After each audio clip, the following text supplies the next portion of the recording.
bad audio ruins good video, and bad audio has been the bane of most content creators' existence for a while. If you're particular like me, you want the audio to be crisp and clear. If you run a motovlog, and I get it, you have a powerful motorcycle with a beautiful sounding exhaust, but it doesn't sound so good when you pick it up through your microphones. For example, if you're picking it up through a action camera, and action cameras, their microphones just aren't there yet in terms of audio recording. But thankfully, there are better microphones out there for that purpose. However, the ones that you use, for example, the ones that you clip to the helmet or to your jacket, while they're good for catching voice audio, you also want to pick up the noise or the sound that's produced by your motorcycle, because that's part of motorcycle riding. And so some people have had success using external microphones. For example, what I'm about to show you now is going to make a little noise here as I pick it up. Okay, but this over here is the Zoom H1E Essential. Basically, it runs on AAA batteries. Okay, and with a firmware update, I'm able to adjust the gain settings by using the fast forward or the rewind buttons, and that changes the gain settings to 20, or rather like 0 to 100. I don't know 0 to 100 what is that percentage. Don't ask me. But in few of my tests, I have put it to 20, 40, and 60. You're also able to adjust the low cut settings. What does that mean? You're able to set 0 Hz, 80, 160, 240 Hz. If you have any noise that falls below that frequency, it gets cut out. That's why it's a low cut. Or on the flip side, it's sometimes called high pass. So in this case, it's a low cut. So in my experiment videos, I'm just going to put this down because the more I move my fingers on it, it's going to pick up that handling noise. Okay, so I'm just going to put this down. And then in my experiments, I placed it in 3 locations. So that's in my backpack, under the Pillion seat, externally on the Pillion handle grab bar, or Pillion grab bar. I've set the settings to 0 Hz low cut and 80 Hz low cut. I've also set the gain to 20, 40, or 60, and you'll be able to see it in my videos as the recordings play. This is not a review of the H1E, but this is just to show you my experimental procedure. I might make another video about the H1E another day, but yeah, hopefully you'll be able to enjoy the video that I've made, particularly if you ride a Suzuki Hayabusa. Your experience may vary because the parts you use may vary, and I'll explain a little bit more in the video. Also worth noting, try focusing on the quality of the sound instead of the type of the sound that you hear from the exhaust pipe, because I did have a muffler, or I did do a muffler repack, which changes the sound of the exhaust pipe itself. But what I want you to focus on is what other sounds you hear depending on the position that I place the microphone, and the loudness depending on the gain settings, as well as the fullness of when I change between 0 Hz to 80 Hz low cut. So this is the Pillion grab bar mount. Basically, I'm using a Piggytech clamp mount, and all I have to do is screw in the H1E. Of course, in this case, I'm going to use a dead cat, and then I orientate the microphone slightly towards the exhaust to the right side of the motorcycle, because the left side has a chain, and I don't really want to pick up any chain noise. This is where I would place the H1E in the Pillion seat. As you can see, I rigged a honey box with I suppose that's sponge padding, and I have this recycled piece of material where I can slot the microphone into, just like it fits like a glove. Wrap it up a little bit more with more sponge. I don't know what you call that. It's absorbent pad, I guess. Of course, the disadvantage of this position is that you can't switch it on and off on the go. You'd actually have to dismount the bike and then get to your mic and turn it off. Last position, of course, would be in my backpack. So as you can see, I'm wrapping it up in this absorbent cloth.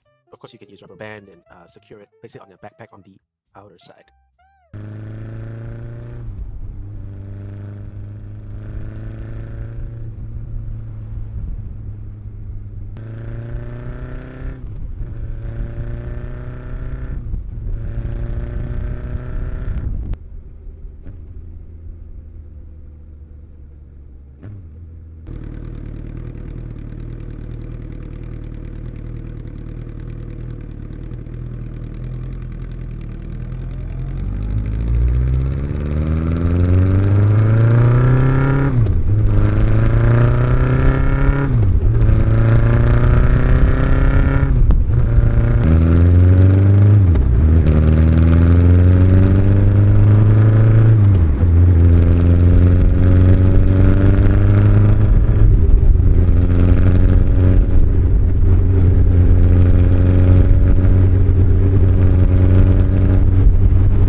160 was simply too loud for almost all three situations. It was very harsh. It picked up a lot of things, a lot of crackles and knocks from all over the motorcycle. It just wasn't very pleasant overall. I would rather set the gains to level 20 and then turn up the volume in post. And then there's the Lowcut filter. So interestingly, the idea is that if you set a low cut of 0 Hz, anything below 0 Hz gets cut off. And we know that wind noise usually occurs in the lower frequencies. But I feel that you have to have a little bit of wind noise in your videos to make it a little bit more natural. But then again, you're opening yourself up to attack from all that wind noise if you ever want to travel above, say, 80 kilometers per hour, 100 kilometers per hour. And it's just not pleasant at all. Because of the wind noise, you then have to raise your volume accordingly.